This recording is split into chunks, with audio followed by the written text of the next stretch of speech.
धन्यवाद बच्चों। अब हम आते हैं दूसरे प्रश्न पर। दूसरा प्रश्न है कि मोहन यहाँ मेरे घर में रहता है। तो इसमें संज्ञा पद का ही परिचय देना है, ये जान लीजिए। सबका परिचय नहीं देना है। जब आप पूरा जान लीजिएगा तो किसी भी पद का परिचय दे सकते हैं, लेकिन अभी हम बता रहे हैं संज्ञा पद का परिचय। तो मोहन चूँकि नाम है तो ये व्यक्तिवाचक संज्ञा है। यहाँ ये क्रिया विशेषण है स्थानवाचक। ये मेरे ये सर्वनाम है। घर जो है ये भी संज्ञा है। में जो है परसर्ग है या विभक्ति चिन्ह है। और रहना जो है क्रिया है और था ये सहायक क्रिया है। तो हमें केवल संज्ञा पद का परिचय देना है। एक मोहन है और एक घर है। इन दोनों पदों का परिचय देना है। मैंने पहले से लिख लिया है मोहन। अब मोहन व्याकरण की दृष्टि से क्या है, संज्ञा है कि सर्वनाम है? जरूर आप कहेंगे कि संज्ञा है। तो संज्ञा है तो कौन सा संज्ञा है? जातिवाचक है कि व्यक्तिवाचक है कि भाववाचक है? जातिवाचक नहीं हो सकता, क्योंकि मोहन किसी खास आदमी का बोध करा रहा है, तो यह व्यक्तिवाचक हो जाएगा। व्यक्तिवाचक संज्ञा। उसके बाद व्यक्तिवाचक संज्ञा के बाद यहाँ मोहन जो है व्यक्तिवाचक संज्ञा है, तो यहाँ सीधे लिखेंगे व्यक्तिवाचक संज्ञा।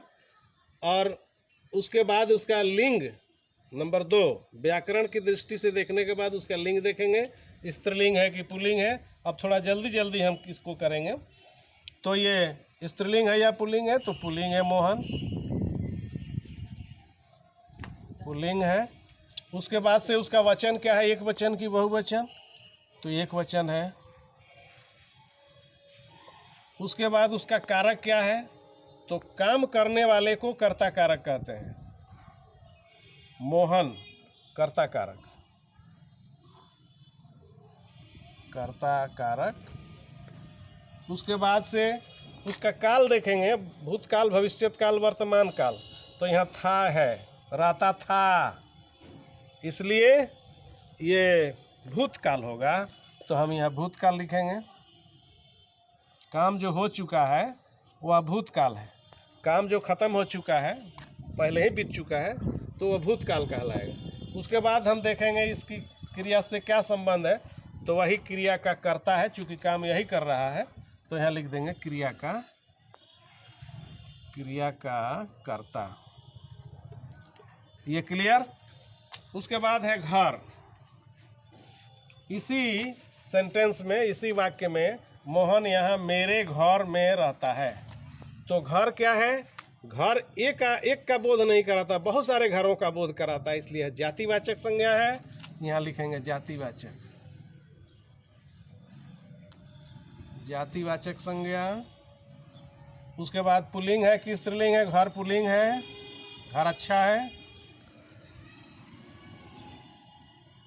एक वचन है कि बहुवचन है? घर, घरों होगा तब बहुवचन होगा। घर है तो एक वचन। कारक उसका क्या है? घर में। अब आप समझ सकते हैं, कर्ता ने कर्म को, करण से संप्रदान को के लिए अपादान से संबंध काके की अधिकरण में, अधिकरण आ रहा है, अधिकरण में। तो यहाँ लिखेंगे अधिकरण कारक।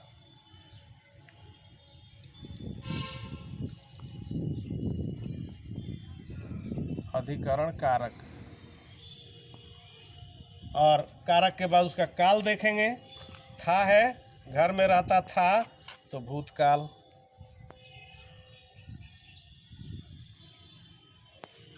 और इस तरह से आपका पद परिचय इसका हो गया। अंतिम वाला छोड़ भी सकते हैं, इसकी कोई ज़रूरत नहीं है। आप 5 ही का परिचय दीजिए, 5 ही तरह से परिचय दीजिए, आपका क्लियर हो जाएगा। उसमें कोई नंबर कटता नहीं है, हालांकि आप जान भी गए हैं। तीसरा क्वेश्चन है कि तुलसीदास ने राम के लड़कपन की चर्चा की। तुलसीदास किसी खास आदमी का नाम है, इसलिए व्यक्तिवाचक संज्ञा है। ये क्यों है? क्योंकि किसी खास आदमी का, किसी एक आदमी का नाम है, इसलिए यह व्यक्तिवाचक संज्ञा है। तुलसीदास ने, तो यह व्यक्तिवाचक संज्ञा के बाद इसका लिंग देखेंगे, स्त्रीलिंग है कि पुल्लिंग है, तो यहाँ पुल्लिंग है, पुल्लिंग शॉर्ट में लिख देते हैं। उसके बाद से उसका वचन क्या है, एक वचन है कि बहुवचन है, तो यहाँ एक वचन हो जाएगा, एक वचन।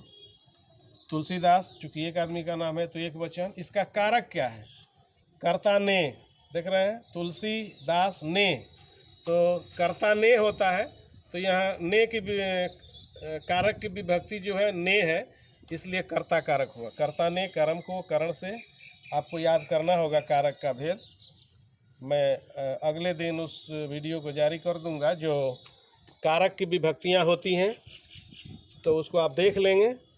तो तुलसीदास ने, ये हो जाएगा कर्ता कारक, कर्ता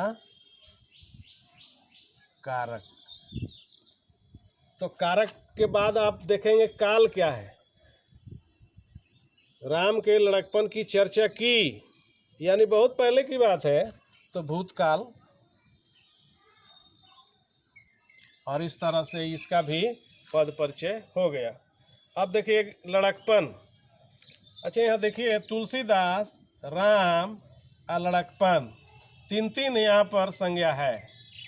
ये व्यक्तिवाचक है और ये भी व्यक्तिवाचक है। इसको हमने लिखा नहीं है, लिखना चाहिए था लेकिन नहीं लिखे हैं। चूँकि यहाँ पर व्यक्तिवाचक है इसलिए इसको छोड़ दिए हैं। तो ये भी व्यक्तिवाचक, ये भी व्यक्तिवाचक। और लड़कपन क्या है, तो यहाँ लड़कपन का परिचय देंगे, लड़कपन का परिचय देना है। लड़कपन जो है यह अभी संज्ञा है। कौन सा संज्ञा है, जातिवाचक, व्यक्तिवाचक, भाववाचक, द्रव्यवाचक, समूहवाचक। कौन सा, भाववाचक। ये भाववाचक संज्ञा है, क्योंकि लड़का को देख सकते हैं, उसके लड़कपन को नहीं देख सकते, और जिसे देख नहीं सकते हैं वही भाववाचक कहलाता है।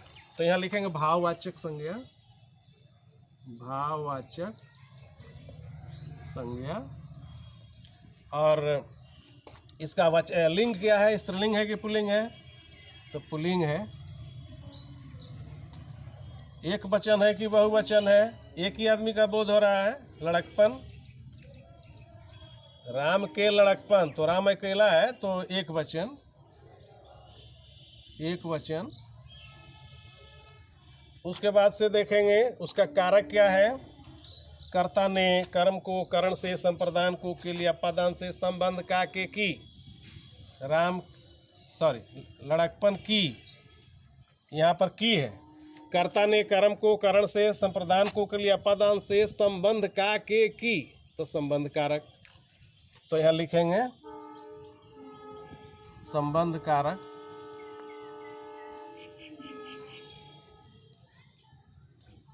ये संबंध कारक है।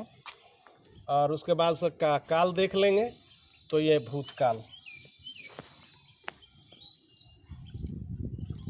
इस तरह से इसका भी पद परिचय समाप्त हो गया। और अंतिम रूप से राम बचपन में दूध पीता था, ये अंतिम है, इसको भी देख लीजिए।